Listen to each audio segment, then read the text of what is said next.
Bueno, muchas gracias por la presentación, gracias a Vila por la invitación, gracias Ernesto por la hospitalidad que siempre me hace sentir como en casa, lejos de Argentina, y gracias a ustedes por estar a esta hora acá agotados, y sé que me estoy interponiendo entre ustedes y la cena, así que vamos a ser expeditivos.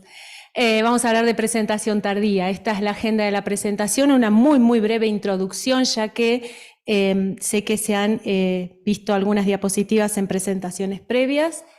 No sé cuál es el láser. Ahí está, hay que apretar fuerte.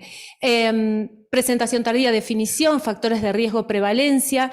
Este es el núcleo de la presentación. ¿Por qué importa el diagnóstico tardío? ¿Por qué importa que el diagnóstico sea temprano? ¿Cuál es el impacto? Y por último, muy brevemente, porque Mónica ya hizo referencia a alguna de estas cuestiones, el manejo con enfermedad avanzada. Ustedes saben que ONUSIDA plantea una estrategia global 2021-2026 con el objetivo de terminar con la epidemia de SIDA, y estas metas tienen objetivos que intentan disminuir el SIDA como una amenaza para la salud pública para el 2030. Estos objetivos nacen de los Objetivos de Desarrollo Sustentable globales y tienen que ser alcanzados para el 2025 con la finalidad de que esta meta 2030 sea una realidad. Y estos son los 95, 95, 95 de los que habló Carlos y los que se mencionaron a lo largo de varias charlas. Y fíjense que la epidemia no ha terminado. Para el 2020, alrededor de 37.7 millones de personas vivían con VIH. Para junio del 2021, 28.2 millones estaban en tratamiento. Y observen aquí a la derecha de la pantalla la cascada de cuidado y tratamiento global al 2020, en donde con una mirada súper optimista, un 84% de las personas conocían su diagnóstico a fin del 2020, un 73% estaba en cuidados y un 66% indetectable. Pero hay otra manera de mirar estos números, y observen que estos 28.2 millones en tratamiento significan 9.5 millones de personas que no están en tratamiento, inadmisible. Este 84% de personas que conocen su diagnóstico significan 6.1 millones de personas que no lo conocen. Personas con carga viral detectable, inadmisible. Y probablemente esto tenga relación con las nuevas infecciones al fin del 2020, 1.5 millones. Estas 1.5 millones representan una franca mejoría con respecto al año 2016, ¿sí? Un descenso, pero sin embargo triplican el número de nuevas infecciones que eran el objetivo 2020. Es por eso que se han tenido que formular estos nuevos objetivos 2025. No se logró el impacto en la incidencia que se esperaba. Y la epidemia en nuestra región es una epidemia fuertemente concentrada en poblaciones clave y sus parejas sexuales. Más del 90% de los nuevos diagnósticos fueron en estos grupos. Las muertes relacionadas han declinado en la región globalmente un 21% en la última década, pero las nuevas infecciones prácticamente no han sufrido modificaciones. El PrEP y el autotest todavía están recién incipientemente implementándose en la región, y los diagnósticos tardíos son inaceptablemente altos. Y por supuesto, COVID-19 vino a socavar estos pequeños esfuerzos, estos pequeños pasitos que estábamos dando, y amenaza con volver casilleros hacia atrás en nuestro avance. Y bueno, no todos lo hicieron en forma tan mala en la región. Hay países que lo hicieron bien, ¿sí? El Salvador, Nicaragua y nuestro anfitrión Colombia lo hicieron muy bien, y otros países estamos por debajo de la media, con Chile llevándose, perdón, mis amigos chilenos, la cocarda de mayor número de nuevas infecciones en la región. Y como les decía, las nuevas infecciones están concentradas en las poblaciones claves y sus parejas sexuales. Pero yo quiero llamarles la atención especialmente de este grupo, que son los clientes y las parejas sexuales de las poblaciones claves, porque en general son personas que no se identifican, que no se autoperciben en riesgo, que no se identifican como una población clave. Y fíjense que se llevan un porcentaje muy importante de las nuevas infecciones. Son verdaderos drivers de la pandemia. Y tal vez, además de focalizar las medidas de testeo y prevención en las poblaciones clave, deberíamos prestar mucha atención a este grupo. Y claro, el diagnóstico es la puerta de entrada al cuidado de continuo, es este concepto que intenta jerarquizar cada paso desde el diagnóstico hasta la supresión virológica y que permite a la persona viviendo con VIH disminuir morbilidad, mortalidad y además disminuir la transmisión. Y cada paso cuenta y cada paso importa.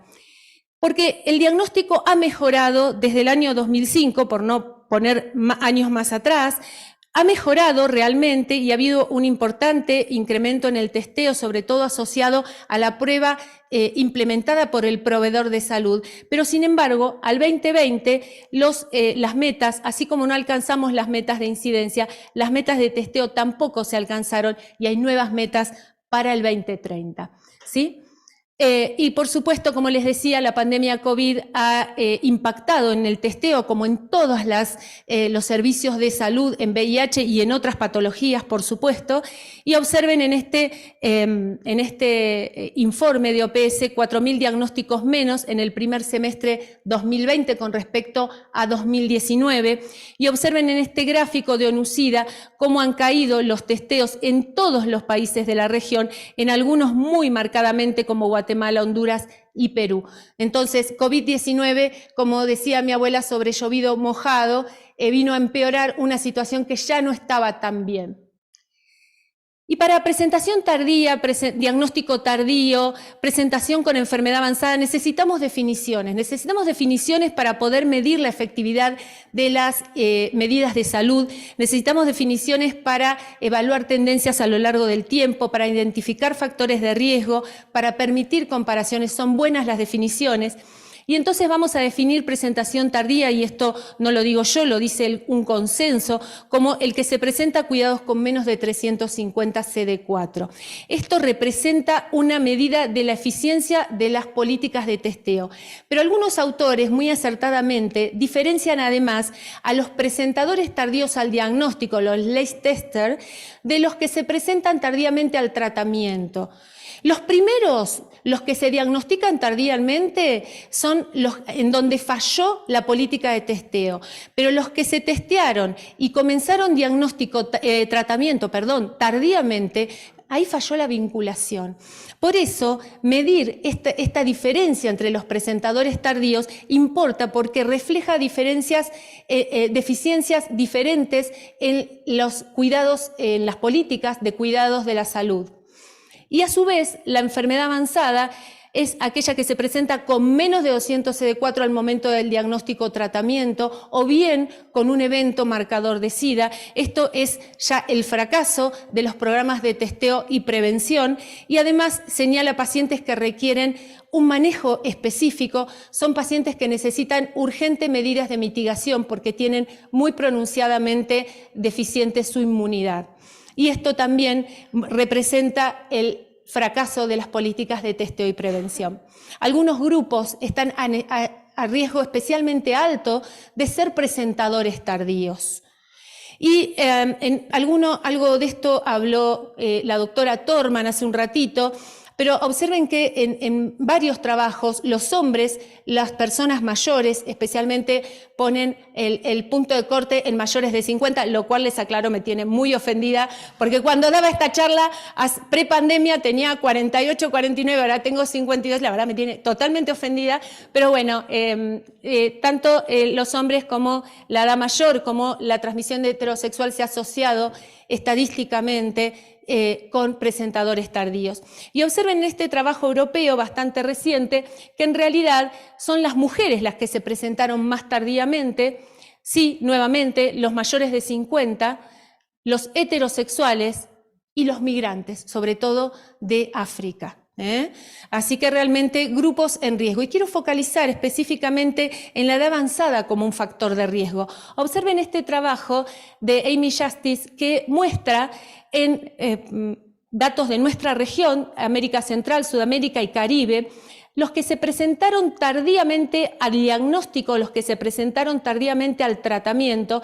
En rayita azul se ven los menores de 50, en línea roja los mayores de 50, y observen que la presentación tardía al diagnóstico es sistemáticamente más baja, o sea, a CD4 más bajo en los mayores de 50, y que la brecha se va incrementando con el tiempo. En cuanto al inicio de tratamiento, las curvitas van un poquito más juntas, pero nuevamente la brecha aumenta sobre los últimos años. O sea, no estamos mejorando el diagnóstico en los mayores de 50, sino que está empeorando con respecto a los más jóvenes, ¿sí? Así que concluye que hay una baja oferta de testeo, probablemente con una percepción de bajo riesgo en esta población, y que probablemente los mayores de 55, y acá me gusta porque puso 55, vamos todavía, pueden requerir medidas de prevención y de diagnóstico a medida.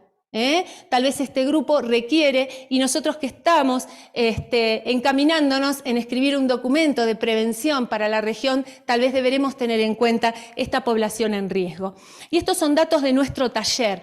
Observen, este es un trabajo que publicamos hace ya unos años, pero que sin embargo muestra datos interesantes. Observen que aquí abajo tenemos a los grupos de edad, ¿sí? Cómo van avanzando los grupos de edad, y en la barrita azul oscura, se ve casi negra, son los que ingresaron a cuidados en ese grupo etario con menos de 200 CD4. Y observen cómo esa barrita va siendo cada vez más alta proporcionalmente a medida que aumenta la edad. En nuestra región, y con datos de vida real de nuestros centros, los mayores a mayor edad, la presentación tardía fue más frecuente, ¿sí? Y este trabajo, que en realidad es muy interesante porque reunió un número muy importante de recuentos de CD4 de inicio, en realidad este número tan importante es porque esto son dos consorcios que reúnen datos de cohortes. Entonces, claro, reúnen realmente un número muy importante de datos.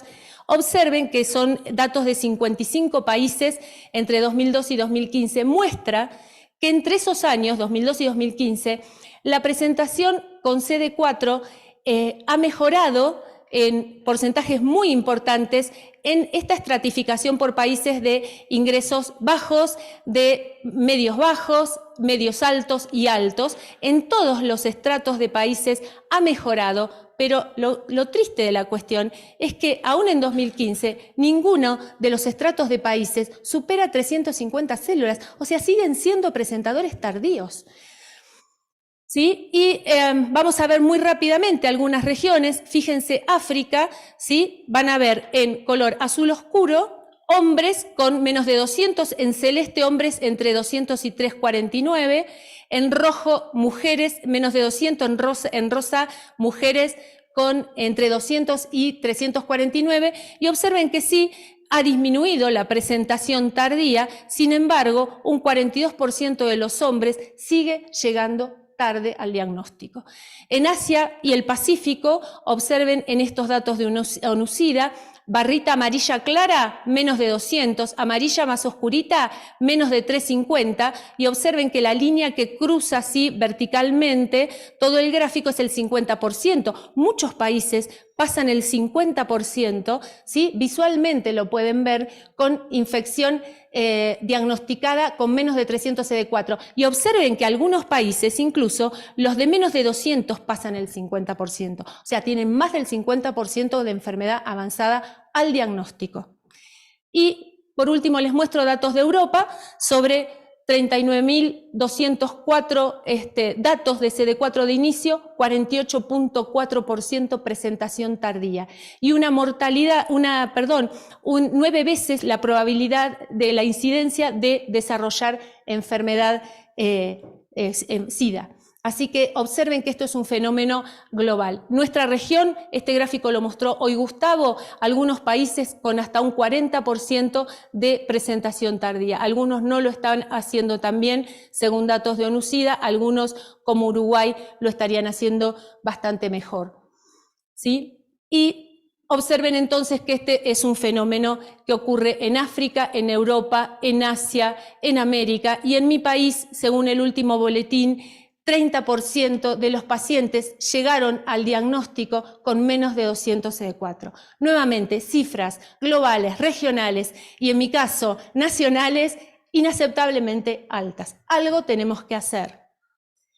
Estos son datos de nuestra región, nuevamente, diagnóstico tardío, más del 50%, observen que es un número muy importante de casos, más de 43.000, y el diagnóstico tardío se asocia con pobres resultados, obviamente, aumento de probabilidad de progresión a SIDA, aumento de costos, aumento de morbilidad, mortalidad, mayor probabilidad de interacciones farmacológicas, sobre todo cuando hay infecciones oportunistas, mayor frecuencia de hospitalización y, por supuesto, aumento de la transmisión.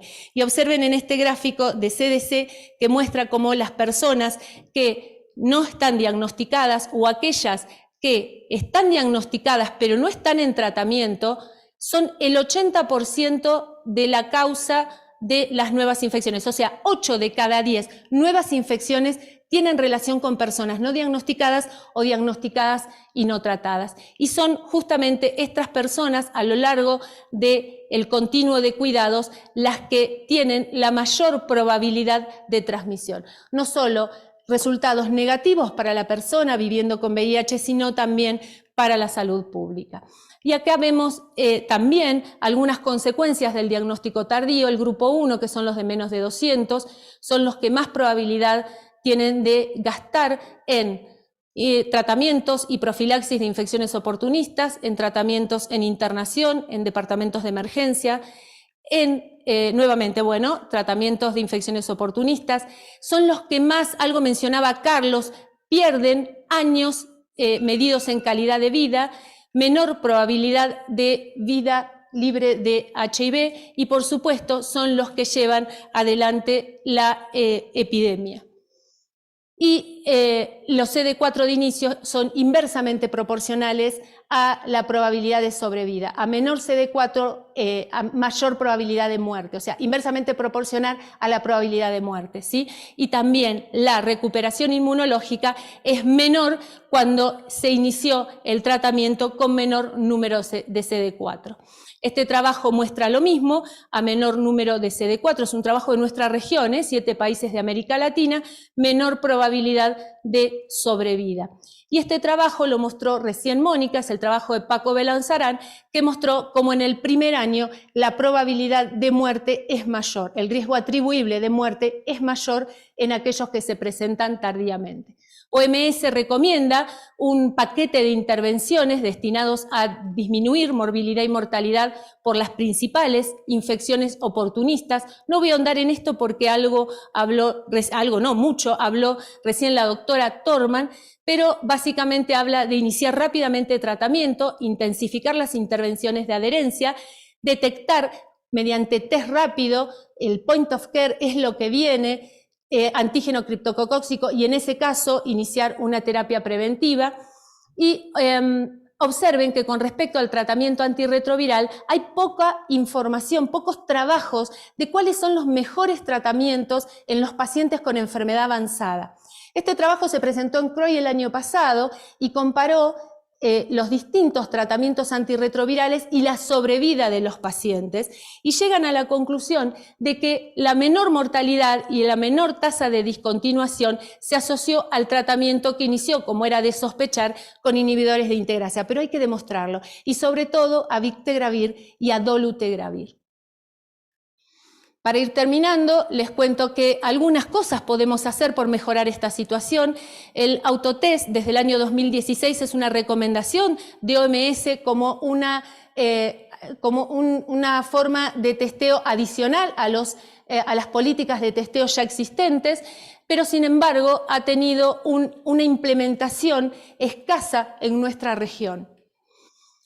Con respecto al autotest, 2 diapositivas nada más. Este es un metaanálisis que muestra en este forest plot, fíjense cómo prácticamente ha doblado la toma de testeo por las personas, incrementándose en todas las modalidades de testeo, porque se probó en distintos escenarios de testeo. El autotest aumenta la cantidad de test que se realizan, ¿sí? Pero ese trabajo fue en África. Ustedes me pueden decir, bueno, pero en África tiene una epidemia no concentrada, una epidemia diseminada, y bueno, probablemente, claro, aumentó mucho. Este trabajo no es de África, también es un metaanálisis, y observen que nuevamente en distintos escenarios de testeo, el autotest aumentó la toma de prueba por parte de los usuarios. Para ir terminando, además, otra modalidad es el opt-out. Este trabajo muestra que el testeo de rutina fue asociado con un 80% de menor probabilidad de diagnóstico tardío, un 37% menor probabilidad de mortalidad y 27% menor en todas las causas de mortalidad por HIV. Así que realmente es una opción a considerar.